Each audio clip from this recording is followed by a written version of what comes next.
오늘의 요한계시록이라는 큰 대주제 아래 그중에 오늘 예배소 교회를 향한 주신 그 말씀 첫사랑을 회복하라는 제목을 가지고 오늘 하나님의 말씀 여러분들과 함께 나누도록 하겠습니다.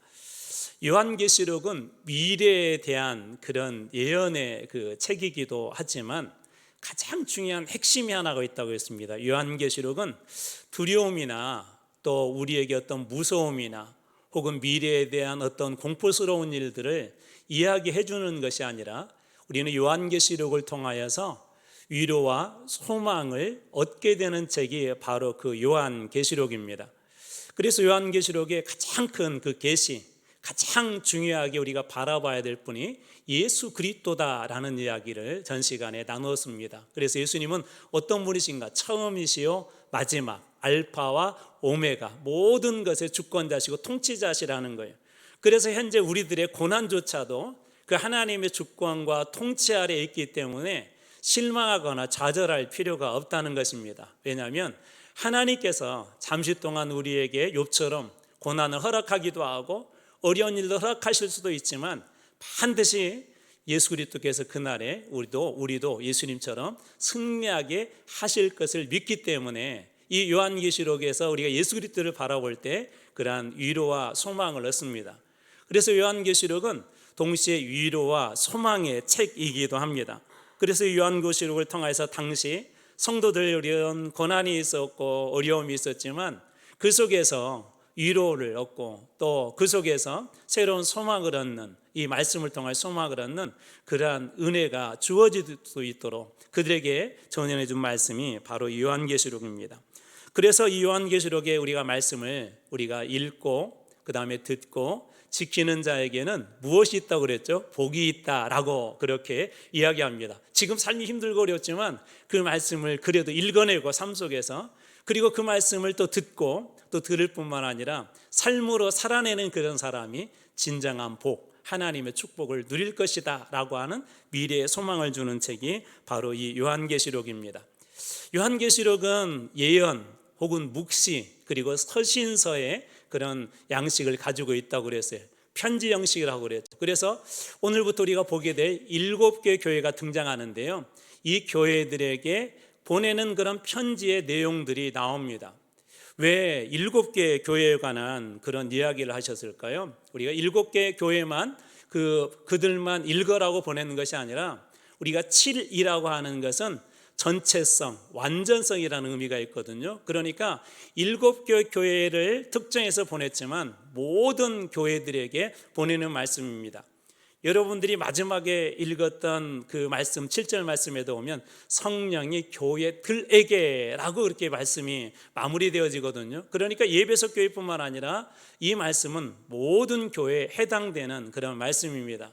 그래서 하나님께서는 이 요한계시록을 통하여서 오늘 이 시대에 우리가 힘들고 어렵지만 진정한 계시가 무엇인지, 감추어진 비밀이 무엇인지, 오늘 우리 시대도 미래가 상당히 불투명하고 어려운 그런 시대를 살고 있지 않습니까? 우리 젊은 청년들을 이렇게 만나서 이야기할 때마다 참 마음이 아픕니다. 취업에 대한 두려움들이 있고요, 또 이렇게 직장을 다니고 있지만 1년직이다 보니까 또 1년 후에는 어떻게 될까, 늘 그런 미래에 대한 그런 두려움들이 있는데 요한계시록은 그런 미래에 대한 두려움 속에서도 우리가 어떻게 해야 소망을 얻을 수 있는지를 보여주는 것이 바로 이 요한계시록입니다. 자, 그렇다면 7개 교회에 보낸 편지 중에 왜 하필이면 오늘 가장 첫 번째 이 예배소 교회일까요? 첫 번째로는 지리적으로, 이 전략적으로 예배소가 아주 중요한 그런 도시입니다. 아시아에 로마에 몇 개의 속주들이 있었는데 그 중에 대표적인 도시가 바로 이 예배소입니다. 예배소는 이 정치, 그 다음에 종교, 문화, 이 모든 것의 핵심이었었고요, 또 잘 갖추어진 그런 항구를 통하여서 이곳저곳으로 뻗어나갈 수 있는 그런 지리적 요충지였기 때문에 로마에게서도 중요한 그런 도시였고, 또 무엇보다도 7개의 교회로 편지를 전하고 모든 교회에 이 말씀을 전하는데 가장 중요한 거점 도시와 같은 것이 지리적으로 전략적으로 예배소였기 때문에 가장 먼저 그 예배소 교회에 보낸 것입니다. 두 번째로는 종교적인 이유도 있는데요. 이 예배소는 사도 바울이 2차 전도 여행 때 가서 복음을 전했던 곳이기도 하고요. 사도 요한 복음과 또 요한 1, 2, 3서를 기록한 이 사도 요한이 오랫동안 목회했던 그 교회가 바로 예배소 교회입니다. 사도 요한 그러면 여러분들이 늘 이것을 기억하셔야 돼요. 사랑의 사도다. 사랑의 사도. 왜냐하면 사랑에 대한 이야기를 많이 하거든. 대표적으로 하나님은 사랑이라. 서로 사랑하라. 요 아래들 시몬아 내가 나를 사랑하느냐. 그러면 어째서 오늘 우리가 말씀 읽으면서 아마 예배소 교회의 어떤 중요한 문제를 하나 여러분들은 캐치하셨을 거예요. 사랑에 대한 이야기를 하는데 왜 하나님께서 이 사도 요한을 예배소 교회에서 목회하게 하셨을까? 또 미뤄 짐작해 볼 수 있는 대목도 바로 그 부분이 아닌가 하는 생각이 듭니다. 그래서 종교적으로도 교회적으로도 이 예배소는 아주 중요한 그런 의미가 있어서 첫 번째 그런 그 교회로 선정해서 그 편지를 보냈던 것입니다. 이제 지금부터 읽어가다 보면 우리 앞에서도 보았지만 사자라는 말이 많이 나오죠. 어느 교회 사자에게라고 하는데 첫 번째 시간에 여러분들에게 잠깐 설명했지만 다시 한번 설명하도록 하겠습니다. 이 사자라는 말은 헬라어로 앙겔레스라고 하거든요. 앙겔로스. 이제 이 말에서 나중에 영어에 엔젤이 나오는데요. 천사라는 엔젤이라는 그런 의미도 있고 메신저 사자라는 그런 그 의미도 있습니다. 그래서 이 구약 성경을 헬라어 성경으로 번역을 하기도 했는데요. 그 헬라어 성경을 구약 성경에 바로 이 앙겔로스를 쓴 그 단어들을 보면 이 앙겔로스가 무엇인가를 우리가 대충 짐작할 수가 있는데 천사를 하기도 하지만 우리 구약 성경은 뭐 방백이다, 뭐 지방의 어떤 관리다, 또 뭐 총리다 그럴 때 이 단어를 거기에다 썼습니다. 그래서 이것을 우리가 지도자라고도 번역할 수가 있는데 쉬운 성경에는 제가 이렇게 찾아보니까 번역을 바로 그렇게 했더라고요. 오늘 요한계시록 2장 1절입니다. 제가 쉬운 성경으로 한번 읽어드려 볼게요. 자, 원래 개역개정에는 에베소 교회 사자에게 그렇게 되어 있는데 쉬운 성경에는 에베소 교회 지도자에게 이렇게 써서 보내어라 라고 하면서 지도자를 그렇게 언급하고 있습니다. 그러니까 이 사자는 오늘날로 치자면 어쩌면 교회 담임 목사님일 수도 있고요. 또 교회 지도자이기도 합니다. 그러나 우리가 보통 우리나라 대통령이 다른 나라에 가서 계약 무엇인가를 이렇게 사인을 하게 되면 대통령 개인이 아니라 우리나라를 대표하고 우리나라와 그 나라의 어떤 협정이라든지 계약이 상사가 되는 것처럼 지도자 한 사람이지만 이것을 그냥 축약해서 예배소 교회에게라고 여러분이 그렇게 바로 해석을 하고 읽어나가도 큰 무리가 없을 것 같습니다. 그러니까 예배소 교회에 편지한다 그렇게 읽으셔도 무리가 없다는 것입니다. 앞으로 이제 저희들 보게 될 7개 교회에는 똑같은 형식으로 이렇게 이 편지가 이어집니다. 첫 번째로는 칭찬을 하고요. 두 번째로는 책망을 하고요. 그 다음에 세 번째로는 거기에 대한 이제 책망에 대한 해결법과 이기는 자에게 축복이 무엇인지를 말씀해 주는 크게 세 덩어리로 이것들이 구성이 되어져 있습니다. 그러니까 7개 교회를 앞으로 살펴볼 때 하나님께서 이 교회는 무엇을 칭찬하셨나? 그리고 이 교회는 무엇을 하나님께서 책망하셨나? 그리고 또 이 교회 이 책망을 어떻게 해야 회복할 수 있는지, 또 회복했을 때 어떠한 축복을 주시는지를 여러분들이 보게 되면 오늘 우리 자신의 모습, 그 다음에 우리 한국교회의 모습, 그리고 또 그 모습들을 우리가 어떻게 해나갈 때 우리 교회가 더 건강해지고 우리 한국교회가 미래가 있을지 알 수 있는 미래를 좀 더 투명하게 바라볼 수 있는 그 내용들이 7개 교회에게 보낸 이 서신의 편지들입니다. 그래서 여러분이 하나하나 잘 살펴보시면 그 안에는 우리 개인의 모습, 그 다음에 우리 교회의 모습, 우리 한국교회의 모습들이 들어있고 어떻게 해야 우리가 더 건강하게 하나님 앞에 귀한 교회로 쓰임받을 수 있을지 그런 내용들을 살펴볼 수 있을 것입니다. 그래서 오늘 첫 번째 에베소 교회를 살펴볼 터인데요. 이 교회에도 칭찬이 있었습니다. 자, 2장 1절 다시 한번 제가 읽어드리겠습니다. 에베소 교회의 사자에게 편지하라. 오른손에 있는 오른손 권능 그런 뜻이 있다고 그랬죠. 권위 그런 뜻이 있다고 그랬어요. 오른손에 있는 7뼈를 붙잡고 오른손에 지금 무엇을 붙잡고 있다고요?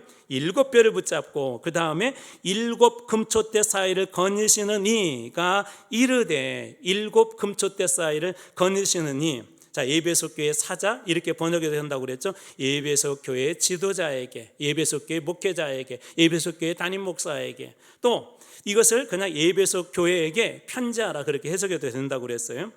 그곳에 나타난 그 하나님은 어떤 분이셨냐면 일곱 뼈를 오른손에 붙잡고 있고 그 금촛대 사이를 거니는 이다라고 그렇게 하나님에 대해서 말씀하고 있습니다. 우리가 일곱 뼈과 일곱 금촛대는 이미 앞에서 한번 보았었죠. 그렇지만 한 번 더 올라가서 도대체 일곱 뼈이 무엇을 의미하고 일곱 금촛대가 무엇을 의미하는지 요한계시록 1장 20절로 올라가서 다시 한번 살펴보도록 하겠습니다. 자, 내가 본 것은 내 오른손에 일곱 뼈의 비밀과 일곱 뼈의 비밀, 일곱 뼈이 뭐냐 하는 거예요. 하나님의 오른손에 붙잡혀 있는 일곱 뼈의 비밀과 또 일곱 금촛대라, 일곱 뼈는 일곱 교회의, 자, 일곱 교회 무엇이다? 사자다. 일곱 교회의 지도자들이고, 자, 일곱 촛대는 무엇이라고 하죠? 일곱 교회다. 그러니까 이 에베소 교회에 나타나신 하나님 어떤 분이세요?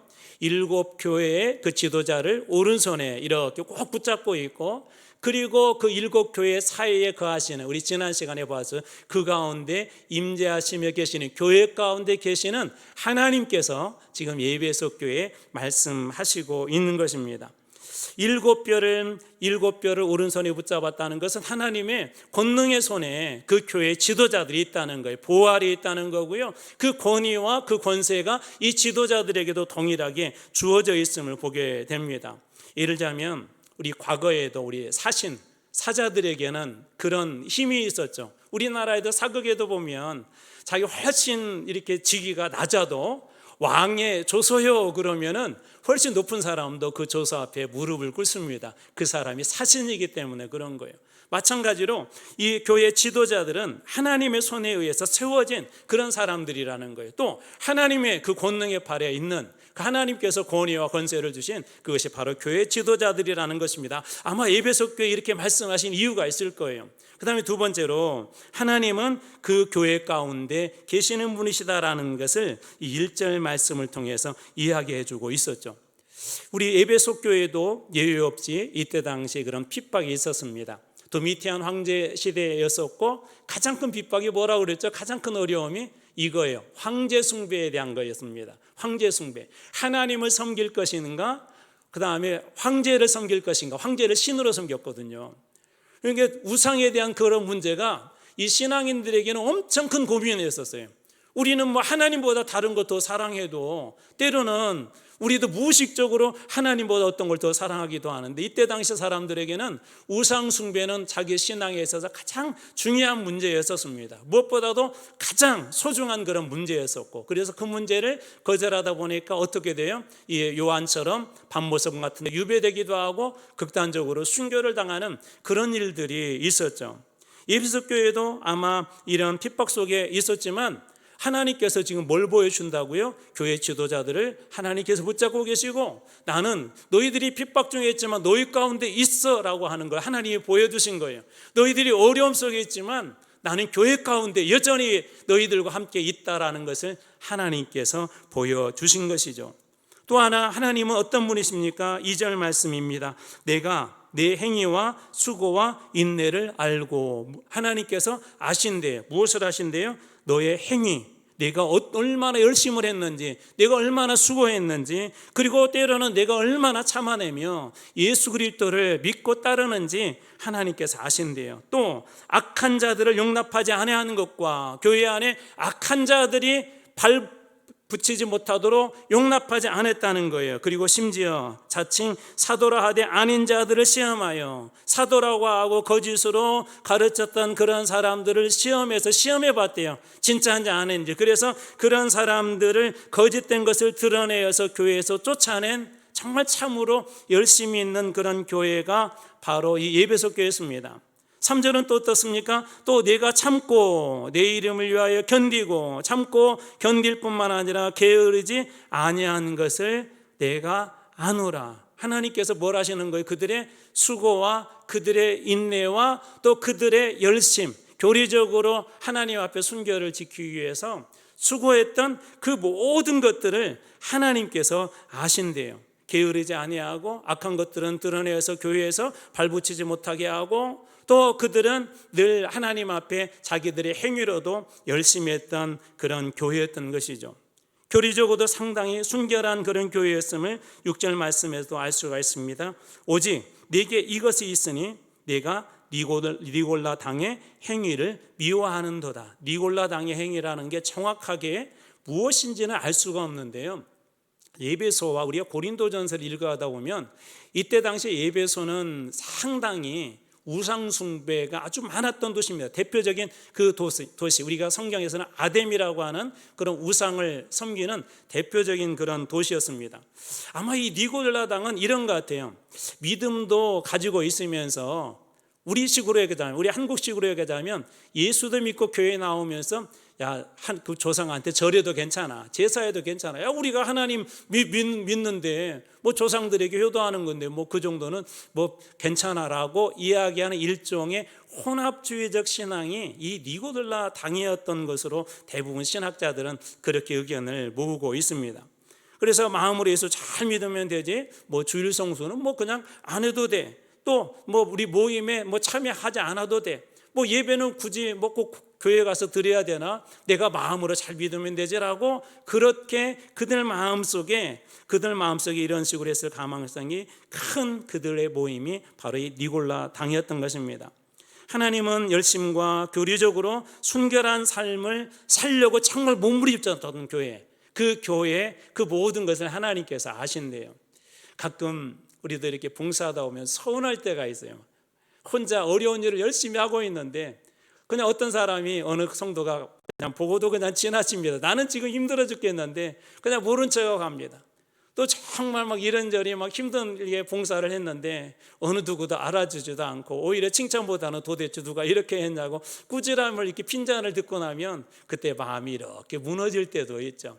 그런데 여러분, 오늘 주님께서 뭐라고 말씀하자면 내 행위와 수고를 내가 안다. 내가 얼마나 열심히 했는지 우리 주님께서 아신대요. 여러분, 우리 주님께서 아시는 그것을 늘 기뻐하시기 바랍니다. 세상 사람들이 몰라줘도요, 우리 주님께서 마치 이 에베소 교회의 행위, 수고, 인내, 그들이 하나님 앞에 거룩함을 지키려고 했던 그런 것들을 아신 것처럼 하나님께서 여러분의 삶의 모든 것들도 아신다는 걸 여러분 꼭 기억하시기 바랍니다. 그리고 에베소 교회가 이처럼 상당히 훌륭한 교회였어요. 상당히 열심히 있었고요, 그렇게 막 열심 그런 수고도 있었고요. 그런데 결정적으로 이 교회 한 가지 문제가 있었습니다. 2장 4절입니다. 그러나 너를 책망할 일이 있나니. 여기서 하나 주의 깊게 봐야 될 일이 있어요. 지금 어디에 보낸 편지죠? 에베소 교회에 보낸 편지란 말이에요. 그런데 말씀이 마치 사람에게 이야기하듯이 말씀이 2장 4절은 이렇게 시작해요. 그러나 너를이라고 그래요. 너를. 여러분, 교회는 하나의 인격체와 같은 것입니다. 우리 각자가 모여서 교회를 이루지만 교회는 하나의 살아있는 공동체예요. 하나님은 교회를 그래서 그냥 단순히 어떤 건물로 하나님도 보지 않고 우리 교회를 하나의 인격적인 그런 공동체로 보는 겁니다. 그리고 공동체로서 한 몸뚱이로 보는 거예요. 우리 몸이 하나가 아프면 아무개가 아프대라고 이렇게 이야기하는 것처럼 어느 한쪽이 무너졌으면 아무개 요즘 건강이 무너졌다라고 이야기하는 것처럼 교회에는 하나의 그 한 덩어리입니다. 그래서 이 에베소 교회에 보낸 그 편지에서 하나님께서 그렇게 마치 사람에게 이야기하듯이 그러나 너를 그렇게 이야기하고 있는 것입니다. 자, 그러나 너를 책망할 것이 있나니 너의 처음 사랑을 어떻게 했다고요? 버렸느니라. 자, 에베소 교회가 행위, 수고, 그 다음에 이 거짓된 것들을 이렇게 드러내고 악한 것을 용납하지 않고 그런 열심히 있는 교회였는데, 그러나 너를 책망할 것이 있는데 너의 처음 사랑을 버렸다라고 하나님께서는 에베소 교회를 이렇게 책망합니다. 여기서 하나 또 주의 깊게 봐야 될 게 있어요. 사랑은 우리가 보통 식었다 그러잖아요. 예전에 막 뜨겁게 서로 이렇게 연애할 때는 뜨거운 그런 심장과 뜨거운 사랑을 하다가도 어느 순간 조금 소원해지면 그렇게 요즘 왜 사랑이 식었어, 그런데 그렇게 표현하지 않고 사랑을 어떻게 해요? 버렸다고 그렇게 이야기합니다. 사랑을 버렸다. 그러니까 이제는 그 안에 더 이상 그런 사랑이 없는 거예요. 여기서 사랑은 아가페라고 여러분들이 잘 아는 그 단어를 쓰고 있는데요, 첫 번째로는 하나님에 대한 사랑이고 두 번째는 성도에 대한 사랑인데, 말씀을 가만히 읽어가다 보면 여기에서 사랑은 그 초점이 하나님을 향한 사랑도 있지만 이 사랑, 성도들을 향한 사랑에 더 초점이 맞추어져 있는 것을 우리가 알 수 있습니다. 이렇게 사랑하게 되면 나름대로 그 열심히 하죠. 또 이렇게 희생도 하고 시간도 되고 그렇게 합니다. 근데 예배석 교회는 점차적으로 그러지 못했던 것 같아요. 그들은 무엇보다도 특별히 서로에 대한 사랑이 좀 연약해진 것 같습니다. 아니, 서로에 대한 사랑이 없어져 버린 것 같습니다. 그들이 교회 안에 니골라당의 행위에 대해서도 미워하고 또 거짓된 것들을 드러내어서 교회 내에서 몰아내기도 하고 그런 열심은 있었는데 교리의 정통성들은 잘 수호를 했는데 진리를 지키는 데는 성공을 했는데 거짓 사도들을 분별하고 악한 자들을 용납하지 않고 니골라당의 행위를 미워하는 일들은 잘했는데 그 다음에 하나가 문제예요. 뭐냐면 사랑이 빠져버린 거예요. 사랑이 없어져 버린 겁니다. 이게 나름대로 열심히 봉사를 하는데 주님을 향한 사랑이 그 안에서 없어져 버리고요. 또 교회를 사랑하는 그런 마음이 아예 전혀 없고요. 그렇다 보니까 우리가 교회를 하는 게, 예배드리는 게, 하나님 앞에 기도하는 게 이게 노동이 되고 힘든 일이 되고 짜증이 되고 왜 나 혼자만 기도해야 되냐고, 왜 나 혼자만 봉사해야 되냐 하고, 왜 우리만 예배에 나와야 되냐 하고. 오늘 여기도 우리 아이들 이렇게 지금 나와 있는데 가끔 그럴 수 있어요. 야, 예배에 가자 그러면, 아이들 데리고 이렇게 예배에 가자 그러면 아이들이 그런 얘기해요. 왜 나만 교회 가야 되냐고, 다른 애들은 수요일날 가자 하는데 왜 나만 가야 되냐고 그런 얘기할 수 있습니다. 우리도 그런 때가 있죠. 하나님 앞에 왜 나만 그렇게 해야 되냐고. 여러분, 사랑을 버리게 되면 우리의 신앙도 어느 순간에 노동이 되어버리고요. 열심은 되는데 하나님 주시는 참된 기쁨이 없습니다. 바로 예배석 교회가 그런 상황에 이른 거예요. 여러분, 사랑에 빠지면 어떤 결과를 가져온다고 고린도전서 이야기합니까? 우리가 잘 아는 고린도전서 13장 1절입니다. 내가 사람의 방언과 천사의 말을 할지라도 사랑이 없으면 사람의 방언, 천사의 말, 그때 당시에는 이 그레이드가 없지만 굳이 넣자면 이 사람의 방언과 천사의 말은 상당히 높은 영적인 영성을 가진 사람들이 하는 거예요.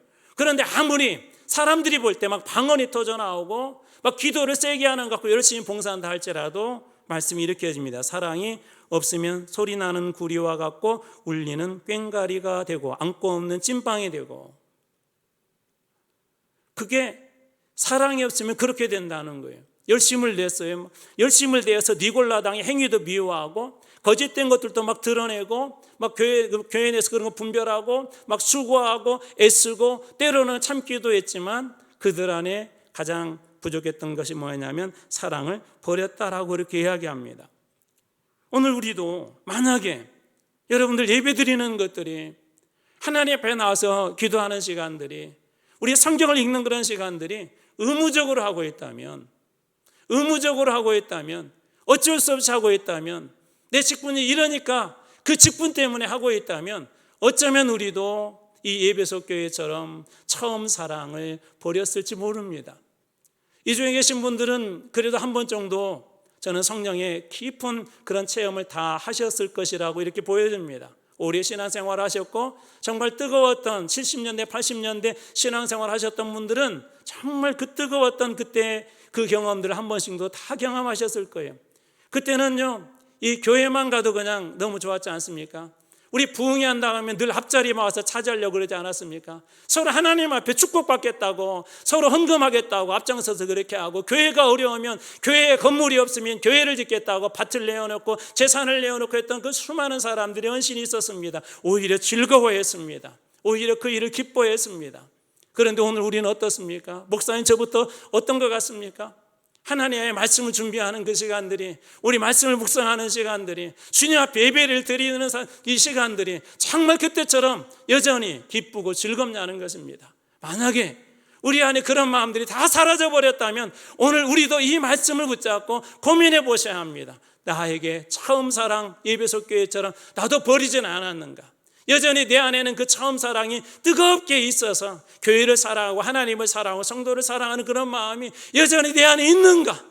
그런 것들을 고민해 보셔야 합니다. 주님은 여기에서 머물지 않고 우리들에게, 자, 그렇다면 만약 너희들의 신앙이 그렇다면, 너희 교회의 신앙이 그렇다면 이렇게 하라고 솔루션을 주시는데 그 말씀이 5절입니다. 그러므로 어디서 떨어졌는지를 생각하고, 세 가지 동사 명령이 나옵니다. 생각하라. 두 번째 회개하여, 회개하라. 세 번째 처음 행위를 취하라, 가지라. 생각하라, 회개하라, 가지라.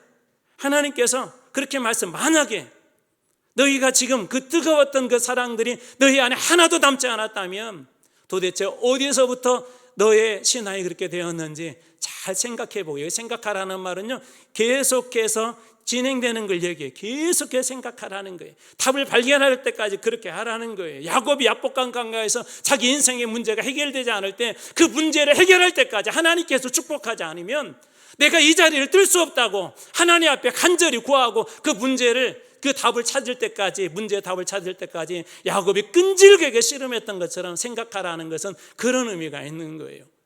우리는 어느 순간에 교회에 문제가 생기면 늘 비난하려고 하는 게 자꾸 먼저 터져 나오려고 합니다. 누구 탓 때문에 그런 것이라 자꾸 그런 말들이 나오려고 합니다. 목사님, 저부터 그렇습니다. 그런데 주님 뭐라고 말씀하자면 다른 것을 찾지 말고 내 안에서 먼저 생각해 봐라는 거예요.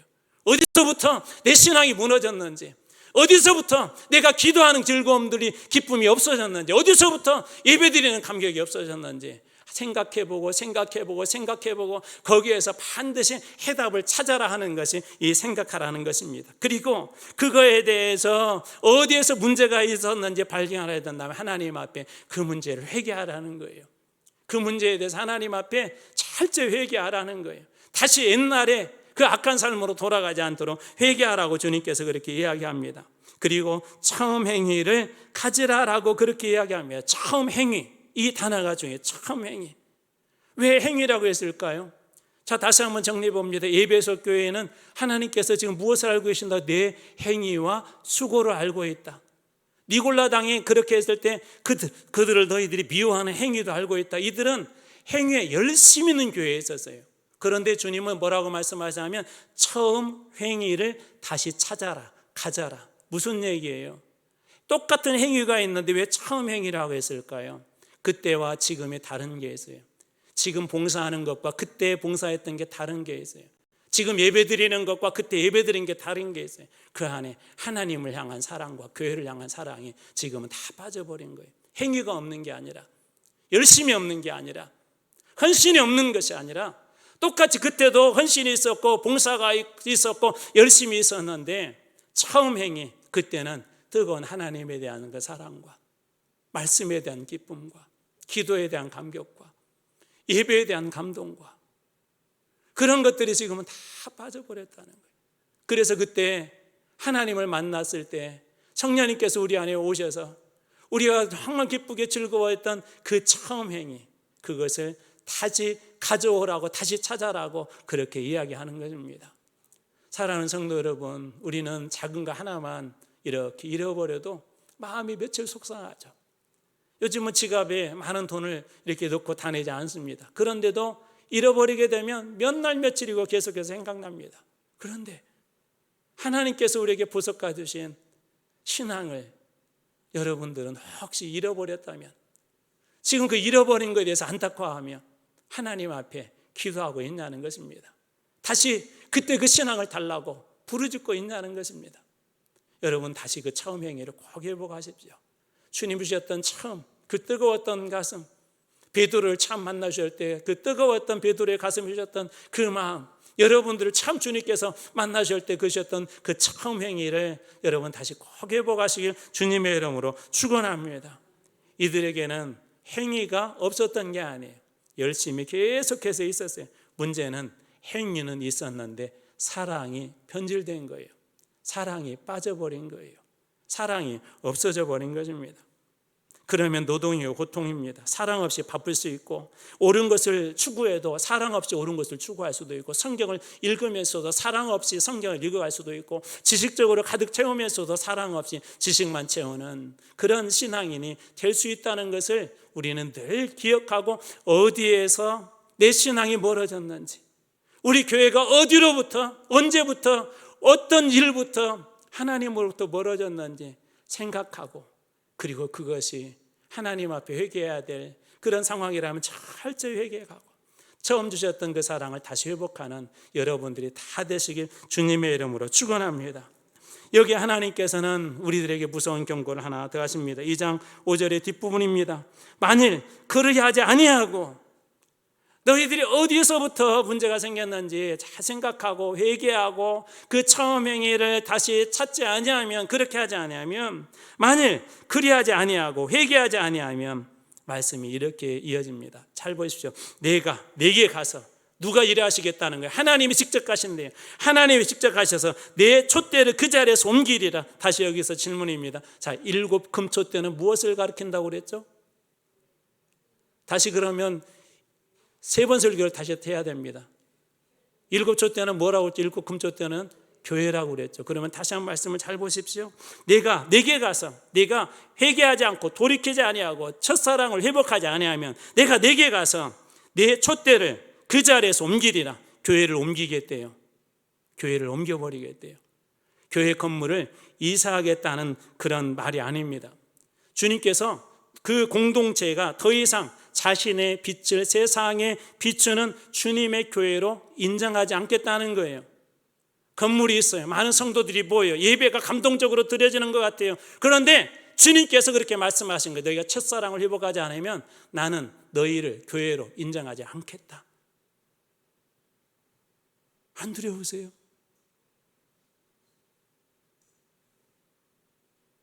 이런 일 혹시 경험해 보셨습니까? 아이가 너무 속상해가지고 아이를 막 때리다가 그래도 말을 안 듣니까 지금부터는 너는 내 자식이 아니야, 내 아들이 아니야, 내 딸이 아니야, 어린아이에게 그렇게 말했을 때 아이들은 팡팡 웁니다. 엄마가, 아빠가 나를 아들로, 딸로 인정해 주지 않는다는, 물론 부모님들이 그냥 잠깐 잘못 말한 거죠. 그 진심이 아니었을 것입니다. 그런데도 아이들은 그 한마디에 너는 내 아들이 아니야, 너는 내 딸이 아니야, 그 한마디에 울고불고합니다. 근데 하나님 뭐라고 말씀하세요? 너희는 더 이상 교회가 아니다. 아무리 좋은 건물 가지고 있고 아무리 너희 예배가 화려하고 열심히 내가 된다 할지라도 이 첫사랑을 회복하지 아니하면, 내 행위에 사랑이 없으면, 내 삶에 사랑이 없으면, 예배드림에 하나님에 대한 사랑이 없으면 나는 더 이상 너를 세상의 빛을 비추는 그런 교회로 인정하지 않을 것이다. 너는 교회가 아니다.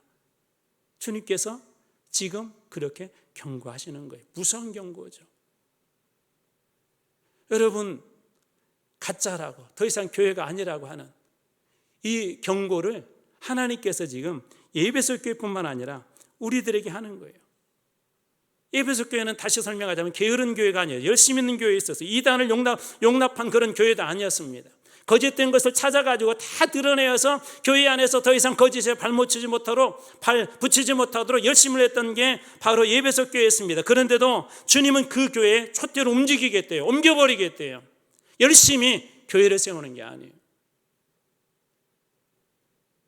많은 사람들이 이 프로그램에서 잘 움직인다고 해서 교회가 잘 된 것처럼 보인다고 해서 숫자가 많이 보인다고 해서 그것이 교회가 아니라는 거예요. 왜 주님은 그 교회 촛대를 옮기겠다고 하셨습니까? 처음 사랑을 버렸기 때문에 그렇습니다. 그러므로 교회의 가장 큰 위기는 사람이 줄어드는 것이 아니라, 재정이 줄어드는 것이 아니라, 교회 프로그램이 연약한 것이 아니라, 예배가 느슨해 보이는 것이 아니라 바로 사랑이 없는 것입니다. 아무리 열심을 내어도 없으면 소용이 없다는 거예요. 가장 큰 위기는 사랑이 없이도 교회가 잘 돌아간다고 생각하는 착각입니다. 가장 큰 개인의 위기는 사랑이 없어도 내가 직분을 가졌다고, 내가 열심히 한다고, 교회가 교회답다고 착각하는 것이 가장 큰 위기입니다. 주님이 떠나셨는데 교회가 잘 돌아가는 것처럼 보이고, 주님이 없는데도 충성된 종처럼 보이고, 주님께서 더 이상 교회를 인정하지 않는다고 말씀하셨는데도 만약 우리가 교회다라고만 그렇게만 계속 생각하고 있다면 그것이 우리 신앙의 가장 큰 절망이고 위기입니다. 그래서 늘 그런 고민을 하셔야 돼요. 우리는 진짜 교회인가? 여전히 그때 가셨던 그 마음과 그 사랑으로 하나님 앞에 예배드리고 있는가? 봉사하고 있는가? 우리 늘 그런 마음이 있잖아요. 다시 살고 싶은 마음이 있잖아요. 다시 그 뜨거웠던 한국교회의 풍을 다시 경험하고 싶은 그런 마음들이 있잖아요. 그렇다면 오늘 여러분은 결단하시기 바랍니다. 주님, 다시 그 첫사랑을 저에게도 회복시켜 주십시오. 다시 제 안에서도 눈물이 회복되게 해주십시오. 다시 제 안에서도 말씀 읽을 때마다 그 말씀 속에 살아계신 주님 때문에 기뻐 춤추는 그런 첫사랑을 회복하게 해주십시오라고 여러분 기도하고, 회개할 일 있으면 회개하고 늘 주님 앞에 나가게 될 때 회복된 여러분들의 삶에 하나님의 놀라운 은혜를 주실 줄로 믿습니다. 이기는 자에게 주시는 축복이 있어요. 책망만 들으니까 좀 마음이 그러셨죠. 이 축복을 꼭 여러분들이 소유하시기 바랍니다. 7절입니다. 귀 있는 자는 성령이 교회들에게 하시는 말씀을 들을지어다. 오늘 이 저녁에 여러분의 귀가 열리시길 주님의 이름으로 축원합니다. 자, 중요한 단어 또 하나 말씀드릴게요. 교회예요? 교회에게예요? 교회들에게예요? 교회들에게예요.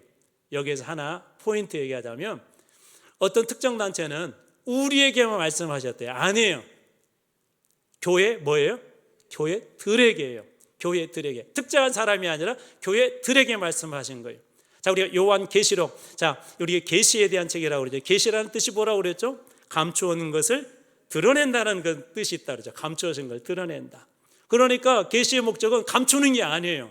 감춘 것을 드러내어서 성도들에게 오히려 위로를 주고 소망을 주려고 하는 것입니다. 그래서 특정 단체나 특정 사람에게 단수로가 아니라 교회들에게요. 누가 말씀하시나요? 성령이 교회들에게 하시는 말씀을 들을지어다. 자, 이기는 자에게는 내가 하나님의 낙원에 있는 생명나무의 열매를 주어 먹게 하리라. 어디에 있다고 이것이요? 하나님의 낙원. 무엇이 있어요? 생명나무가 있는데 그 나무의 열매를 주어서 어떻게 먹게 할 것이다. 생명나무 그러면 창세기 2장 3장이 빨리 생각나셔야 돼요. 하나님께서 선악을 알게 하는 나무와 생명나무를 이렇게 만드셨는데, 아담과 하와가 죄를 이렇게 지었을 때 하나님이 그런 말씀을 하세요. 생명나무를 갖다가 더 이상 접근하지 못하게 합니다. 이런 걱정을 해요. 저들이 생명나무의 열매를 따먹어서 영생할까 하노라. 영생할까 하노라. 생명나무의 열매는 어떤 의미가 있어요? 우리에게 영생을 가져다 줍니다. 영생. 자, 말씀을 한번 그런 입장에서 다시 한번 뒷부분만 보십시오. 자, 이기는 그에게는 내가 하나님의 낙원에 있는 생명나무의 열매를 주어 먹게 하리라. 그러면 이기는 그 사람에게는 무엇을 주시겠다는 거예요? 결국은 영생을 주시겠다는 거예요. 영생을 주시겠다는 것입니다.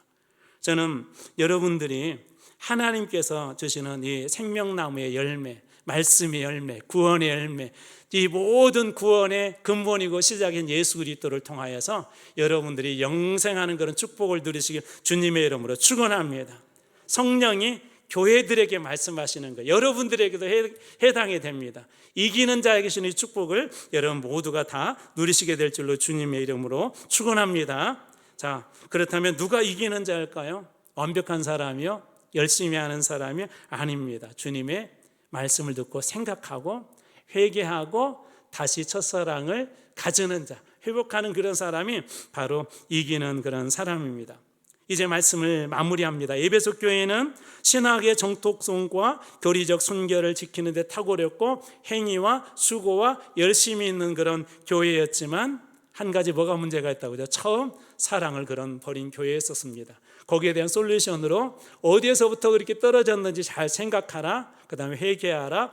가지라. 그리고 이기는 자에게는 만약에 너희들이 그걸 통하여서 말씀을 듣고 읽고 듣고 순종하여서 이기게 된다면 너희들에게는 생명나무 열매를 주어 영생의 축복을 줄 것이다 라고 에베소 교회에 주신 말씀의 내용은 바로 이것입니다.